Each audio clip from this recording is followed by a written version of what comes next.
Bonjour à toutes et à tous, c'est RK. Aujourd'hui, nous nous retrouvons dans la 65e partie du cours sur les espaces topologiques.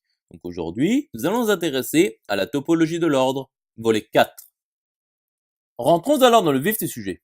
Donc, soit E inférieur ou égal à un ensemble totalement ordonné. Donc démontrons que pour tout KI pour I appartenant à grand J appartenant à I ronde E inférieur ou égal puissance grand J fini, l'intersection pour I appartenant à grand J des KI appartient à I ronde E inférieur ou égal.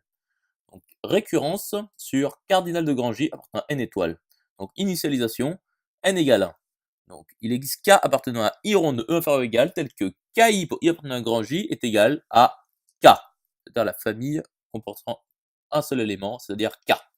Donc, l'intersection pour I appartenant à grand J des KJ est égale à K, qui appartient bien à I ronde de E inférieur ou égal.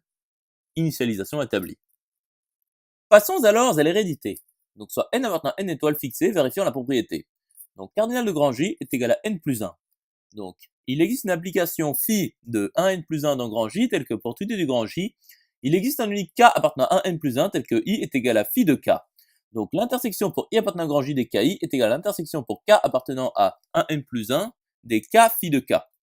Donc ce qui est égal à l'intersection pour k appartenant à 1n des k phi de k inter k phi de n plus 1. Donc, par hypothèse de récurrence, l'intersection pour k appartenant à 1n des k phi de k appartient à I ronde de E inférieur ou égal. D'après les démonstrations précédentes, l'intersection pour k appartenant à 1n des k phi de k inter k phi de n plus 1 appartient à I ronde de E inférieur ou égal. C'est-à-dire l'intersection pour k appartenant à 1n plus 1 des k phi de k appartient à I ronde de E inférieur ou égal. C'est-à-dire l'intersection pour I appartenant à grand J des ki appartient à I ronde de E inférieur ou égal. Poursuivons l'étude. Donc notons pour G appartenant à P de P de E, 1 de G, l'ensemble des intersections pour I appartenant à grand J des AI pour I appartenant à grand J appartenant à G puissance grand J avec grand J fini. Donc démontrons que pour tout O de TO ronde de E inférieur ou égal, il existe JI pour I appartenant à grand I appartenant à I ronde de E inférieur ou égal puissance grand I, tel que O est égal à l'union pour I appartenant à grand I des JI. Donc montrons alors que int I ronde de E inférieur ou égal est égal à I ronde de E inférieur ou égal. Donc voyons l'inclusion directe. Donc soit U appartenant à 1 de G quelconque. Donc il existe AI pour I appartenant à grand J appartenant à I ronde de 1 inférieur ou égal puissance grand J fini tel que U est égal à l'intersection pour I appartenant à grand J des AI. D'après la démonstration précédente, l'intersection pour I appartenant à grand J des AI appartient à I ronde de E inférieur ou égal. C'est-à-dire U appartient à I ronde de E inférieur ou égal.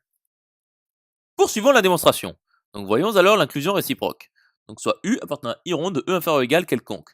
Donc U est égal à l'intersection pour I appartenant à singleton 0 de U qui appartient à int de I ronde de E inférieur ou égal. Donc int de I ronde de E inférieur ou égal est égal à I ronde de E inférieur ou égal. Donc pour tout O de TO ronde de E inférieur ou égal, il existe J pour I appartenant à grand J appartenant à int de I ronde de E inférieur ou égal puissance grand I tel que O est égal à l'union pour I appartenant à grand I des JI.